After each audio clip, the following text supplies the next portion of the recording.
Your company's future success demands agile, flexible, and resilient operations. I'm your host, Daphne Luchtenberg. And I'm your host, Christian Johnson. And you're listening to McKinsey Talks Operations, a podcast where the world's C-suite leaders and McKinsey experts cut through the noise and uncover how to create a new operational reality.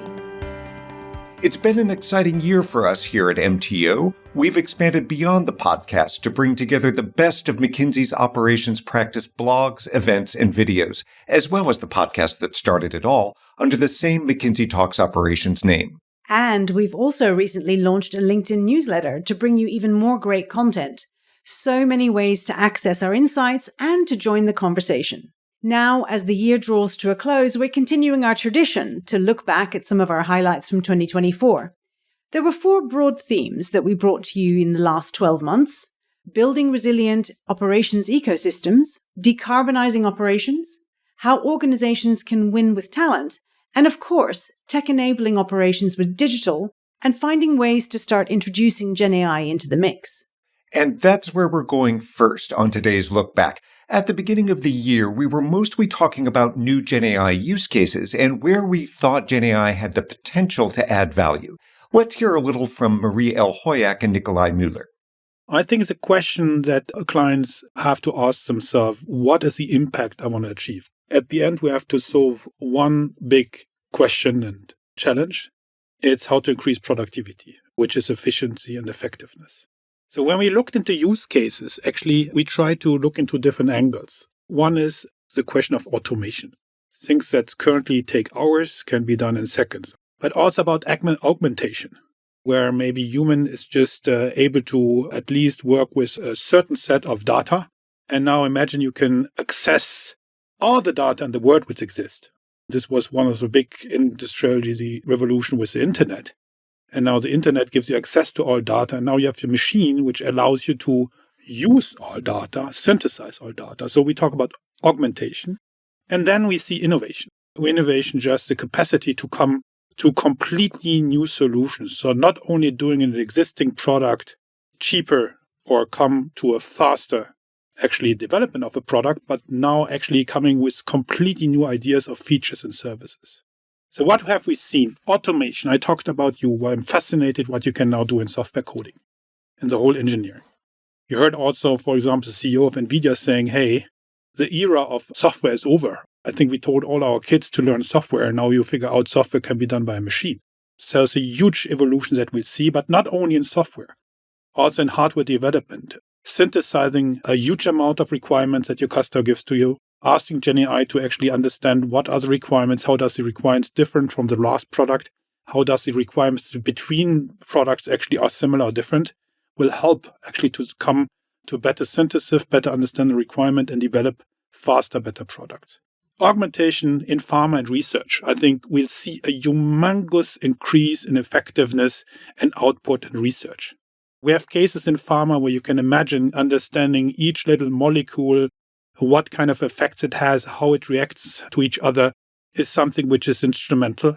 So we see already first vaccines or actually other pharma products being developed faster than traditionally using Gen AI. So this is augmentation, coming to a better kind of solution. And innovation, you have maybe seen also one famous premium German OEM in the US have integrated ChatGPT in their products. So actually you can interact and speak with your car. And so this is innovation. But Marie, you also have worked with me in this space. So what have you seen? My background is in industrials, very much deep in operations. So personally, I love all the Copilot applications, particularly in procurement. The idea that you can ask a friend who knows all your contracts by heart, any question, and in plain English is just mind-blowing to me. So instead of analyzing old contracts, price history, external trends, I can literally just ask the questions. I'm sure there are a lot more cool applications in terms of content generation, etc., but this one in particular blew my mind. Great to hear from Marie and Nikolai there. Actually, Marie was recently one of our presenters at the Gartner CIO Symposium in Barcelona, and even in the last 10 months, it was clear from her keynote that things have moved on so quickly. Very true, Daphne. And as the year has gone on, we've seen rapid development of use cases, particularly in customer care, And we expect this to continue with the rise of agentic AI. Now, there's a big word, CJ. Can you say a little bit more about what is meant there? So, agentic AI refers to a new form of AI that can start to act on its own as a sort of agent, or as some of our colleagues have described it, a skilled virtual coworker. Here's a little excerpt from a conversation with McKinsey partners Eric Biesing and Brian Blackadder on the topic. You'll hear Eric's voice first, and then Brian's.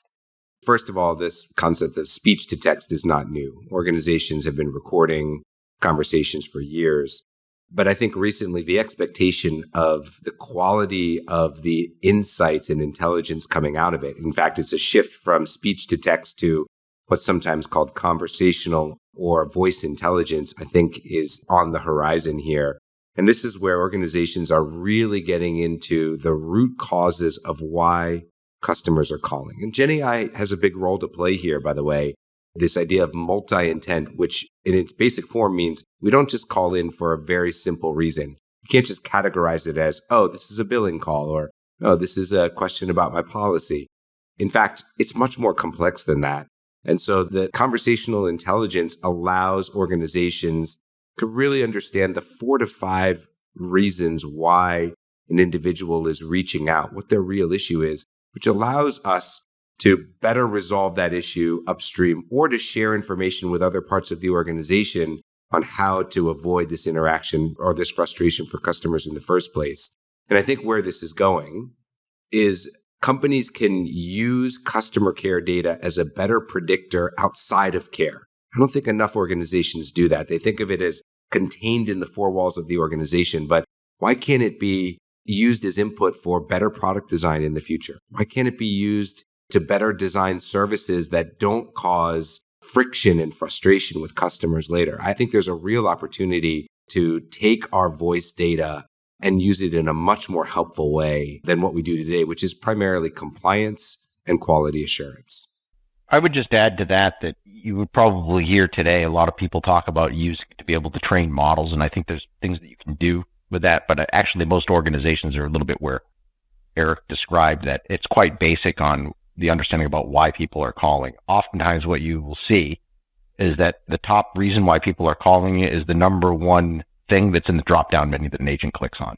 And so understanding if somebody is calling about billing, what's the second or third or fourth or fifth level intent becomes really important for, number one, fixing root causes in other parts of the organization, as Eric said, and number two, being able to know how to train an agent on how to solve an issue if that continually comes up, rather than just blanketing him or her with everything around billing. We can really be sort of specific on the particular issue that they're struggling with.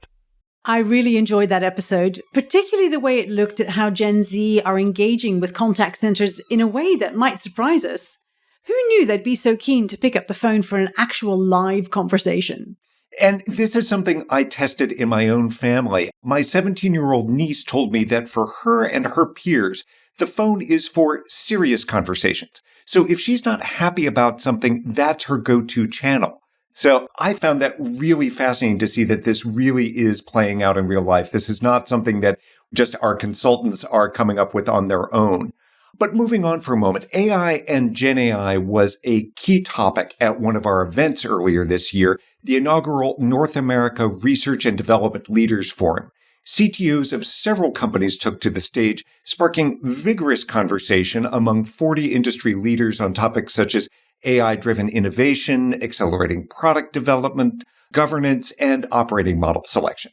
Yeah, CJ, it's wonderful to have the opportunity to bring people together again, isn't it? To get them to be in person and discuss these complex problems. There were a number of key takeaways that we outlined in a blog that followed this event. By following the link from the transcript, listeners can read up on the detail. What really struck me from that discussion, Daphne, is the idea that a day in the life of an engineer will soon look very, very different. And that brings us to the next topic, which is winning with talent. Ever since COVID, challenges with workforce availability, particularly in frontline operations, as we talked about in our blog, Manufacturing Needs a Makeover, have been making the news. So several years on, there are still challenges in recruiting and retaining talent. Julian Salguero framed the problem in an episode from July of this year. there is a significant shortfall in the US labor market. They cannot fill their plans in terms of the roles that they have. That results in volume shortages and other challenges to the operations. So yes, it is top of mind when they cannot meet the customer demand. The reality is we're seeing that there is not only a shortfall, but there is also a large number of the manufacturing employees that are actually planning to leave their jobs in the next 3 to 6 months. That stands at about 1/3 of the population. So it is a big deal that needs to be addressed, and at the CEO level. I've worked with clients, Daphne, that have seen a 25% throughput advantage in the sites where the employee tenure is 4x larger than the other sites. So there is a real difference in the performance when you have some stability in your talent. So some of these challenges, yes, they were exacerbated by COVID, but it is not an excuse. The workforce consideration would have happened regardless. The generational change was expected, and companies were just surprised at the pace that it happened given the COVID situation. So some workers that have been in the workforce for over 35 years, it is natural that they're going to start to think about other things to do in their life and get more flexibility. And others that are just starting out that are learning the role. So there are definitely different generations, as you mentioned at the beginning, that number one, have different needs, and number two, come in with different expertise levels, and that needs to be addressed. Lindsay DeVagno, VP of HR at Keurig Dr. Pepper, talked about how this played out at KDP in the same episode. It's so interesting to hear about the impact of the pandemic on frontline workforces and the strategies they deploy to overcome talent shortages in the short and the longer term. So I'll still remember probably forever the night early in January of 2022 when I got a call from one of our ops leaders saying, hey, we can't meet demand. This is a crisis and people is the problem. I mean, that was the conversation. I think when you have a very clear issue, it's a galvanizing moment. Yeah. And so what was unique in that situation is we actually had the forum and the opportunity to engage with our executive leadership team and our ops leaders regularly in a way to actually talk about frontline employees, which is a conversation in that kind of company that we had not had before. So I think you need kind of even the business reason to come together to have that conversation. And then to your point, you need to quantify exactly what the issue is from a people standpoint. And I think when you're talking about frontline operations in particular, the cost of your people challenges really become the cost of doing business. And so how do you prove that? And so the first thing we did is we went about and we did a whole lot of listening. And that was everything from roundtables to surveys to really hear from our frontline employees, like what was the root cause? At the same time, we knew we had to stop the bleeding, right? If we didn't have enough people to run our machines to service our customers, like we couldn't do the longer term things, but then curb the problem. And so it was all about really quantifying what are the cost of lost sales? And then how does that compare to the investment in the people to actually come and provide surge labor in the short term to do the work on a temporary basis, and some of the investment that we knew we needed to upskill our supervisors and also start investing in technology that would enable us to embark on this notion of schedule flexibility that we had not considered with respect to our frontline. Yes, flexibility seems like a tough topic to explore in the frontline workforce, so I particularly enjoyed hearing about KDP's success in that same episode. So this is probably my most fun project that we have worked on or continuing to work on. And you're exactly right. I think when we came back to work, right, there was this notion of hybrid, and that was a thing, and people loved that and embraced that. And I think we thought very narrowly about that and made just overarching assumptions that, well, we can't possibly do that with our frontlines. It just doesn't work because of the work and what it requires.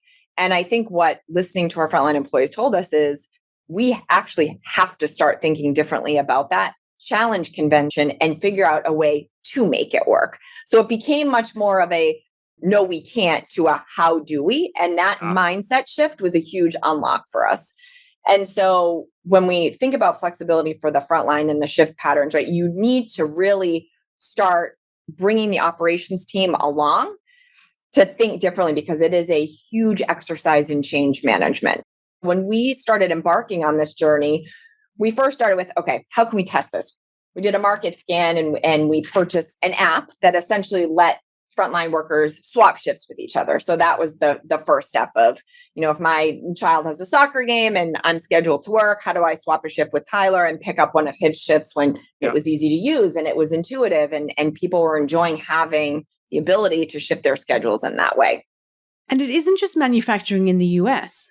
Recent reports from the McKinsey Global Institute underscore that demographic change has made talent a global issue, affecting advanced economies across almost every sector. That means it's even more important for businesses to develop workers through training them. And when you develop skills through structured programs, as well as give people the space to try new things and explore the art of the possible, real magic happens. Yes, engaging people and building their confidence is so critical to winning with talent. That's why I particularly enjoyed this discussion on the topic of failing safe with Amy Rademacher from McKinsey's Innovation and Learning Centers and Marcus Hammer, our Director of Learning. It's this mindset of curiosity, a mindset of continuous improvement. So we've seen this a lot in our trainings we do globally and in our innovation learning centers. And what is really the enabler for all of this is this psychologically safe environment and the trust among the team members. Also, as we move to a more skills-centric world, building those leadership skills, problem-solving skills next to the operational expertise becomes even more critical in order to be innovative. What I really liked from this conversation was the idea from Amy Rademacher that learning can be fun and empowering if it's done in this safe type of environment.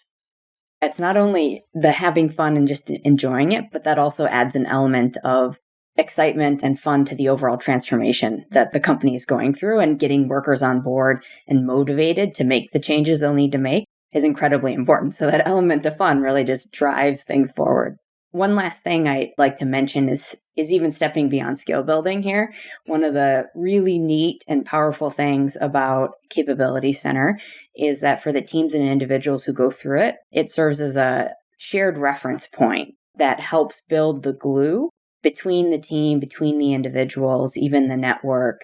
That's incredibly important to helping the transformation be successful and helping the organization-wide new innovation approach stick for the long run. Labor availability was, of course, a big cause of challenges throughout the past 12 months, something that organizations are working hard to mitigate. And as well as building resilience through talent, companies also need to build resilience against things such as geopolitical and climate-related events, among many, many others. That's right, CJ. At the beginning of the year, there was plenty of press coverage about how shipping disruptions were having an impact on companies around the world. In fact, we published a blog on the topic with a simple question as the opening line: can't our supply chain just have a normal year? It went on to offer some advice on building resilience against increasingly frequent supply chain shocks, saying it's important for leaders to prepare by developing an understanding of their operations and the world in which they're operating. They should establish an insights edge with a granular view of their company, peers, and other elements of the value chain and the broader global context. And in combination, that will give them a competitive advantage. Of course, there is no normal now. That is the answer to the question the blog post posed. But there are lots of opportunities to build resilience. Gen AI and workforce planning are two different routes into that. But regardless of the route a company chooses, they really all lead to one fundamental destination, and that is next-generation operational excellence. We recorded an episode on that topic in 2023 and have followed up this year with a fascinating, just-published episode where the CEO of Minsur, a global mining company based in Peru, shared some insights into how they're pursuing next-gen operational excellence and resilience. Yes. While we've talked a lot about the theory, it's great to hear more about how it works in practice and the successes companies can enjoy when they get it right. Here's Minsur's CEO Juan Luis Kruger talking about building an empowered workforce. The most important thing we have is that we have an organization today that doesn't have any fear of facing new challenges. An organization today that is willing to always have a bigger aspiration. We have moved away from having a punitive kind of culture to a culture where we all aspire to more. And once we achieve a goal, we immediately start looking for what is the next goal. Because we all know that we can do whatever we want and whatever we think we can achieve is achievable. It's an organization today that I think it has been re-empowered, and that's extremely important. I think we have a group of people that feel very proud of what they have achieved, and it's not the boss who told them what to do. It was them who ran this process of change. It was them who knew the changes that need to happen. And in the past, they were just not being heard. They were not being taken into account. It was such a pleasure to record that episode with Mansoor. Now, the last of the 4 topics we wanted to highlight is sustainability and the need for companies to continue to focus on decarbonizing their operations. We've covered the topic of decarbonization regulation in a blog published this year on the launch of the EU's Carbon Border Adjustment Mechanism, or CBAM. That post talked about the opportunities available for companies that are proactive in pursuing carbon reduction. It's clear that regulation is going to play a big part here. But there's also room for innovation. That's why one element of sustainability that I'd like to double-click on is this idea of the circular economy, and particularly how procurement can support that. Dominique Lebigot from LVMH set that out in a recent episode. We all know that we are having those business stakes of global warming and CO2 reduction, and we cannot ignore it any longer. We know that we can create value with those areas as well, not only with the cost and sales, but with the image that we can bring for the company. So clearly tomorrow, the major consequence for buyers, for procurement, is that we are going to start relocalizing all our sources, most of our sources. We are going to reduce year on year this international sourcing. So we are going to avoid more and more goods to travel all over the world and generate CO2 and carbon footprints. So knowing the fact that if we do that, and we will relocalize and we will do reshoring of our sourcing in a local economy. Of course, this is going to be more expensive. I mean, we know that labor cost is higher. We know that regulations are much restrictive and more demanding. So it is going to bring additional cost. The only way for us to make those 2 priorities, reducing the carbon footprint and generating profit, is to organize the circular economy. In the past 200 years, the economy has been built around this concept of linear economy. Mm-hmm. You extract material, you transform, you manufacture product, you sell it, you consume, and then garbage. And we have been so poor in managing the garbage. And we know that we have been ignoring that for so many years. Today, we know that we can no longer live with that linear economy concept. We have to put the collective intelligence into organizing the circular economy, produce less, selling services and functions and not anymore products, and then recycling those products, reusing, reintroducing into it is the only way to optimize and have a return on investment for products manufactured as short as possible, limit the extraction, and then reduce the overall cost. And if you'd like to see Dominique Lebigot in conversation with one of our partners, you can catch them on a recently published video. Now, I'd like to close us out with an episode that I think brings all of these 4 topics pretty neatly together: Gen AI, workforces, resilience, and sustainability. And that is the Global Lighthouse Network. I'd encourage you to listen to the full episode, as there's so much great content there. Yes, and it was so great to hear McKinsey's senior partner Anna de Boer talking to Kiva Allgood from the World Economic Forum and Jackie Jung from Western Digital about how they think that operations jobs really are the best in the world. For me, the most inspiring thing about the Global Lighthouse Network is exactly what Jackie mentioned. It's the fact that it is taking technology to the factory for operational excellence. And when we looked around, and I've spent almost 30 years in supply chain and operational roles, when you're trying to motivate and encourage someone on the shop floor to do something differently, there's got to be purpose and operational excellence, but it starts with the people. So one of the key things we've learned over the 700 different use cases we've explored across all of the different lighthouses is that without that leadership and without the people component, you can't drive that transformation. Often it's not about the technology, but it's around people's willingness to look at a problem statement and think through it from an operational excellence perspective and find a new way through. First, I want to echo Kiva's point about people. People are the most important asset for the company. And Anna says that you get to develop technology. So most of our solutions are developed by our own people, for our own people, and with our people. Lots of opportunity for young people. Gen Z people, they are particularly interested in technologies and making a societal impact. More importantly, they want to maintain flexibility in their lives. Technologies such as robotics, AI, machine learning, IoT sensors, and simulation are driving manufacturing towards autonomous. We've recently published an article on kind of the facts and fiction of who's doing what. One of the key pieces is, especially for the Gen Zs, they're already digitally native. We had to go through this process of pilot purgatory and trying to convince people to go digital. Now people are digital. They're walking into a factory floor. I mean, I have two college, or now they're both out of college, but kids that are in their 20s that actually are work on the factory floor. And I think for them, it lacks that digital connection. They've grown up with that. They've never not had a cell phone. I grew up on a party line on a farm. And so I think really trying to attract that community means that the technology on the floor has to change too.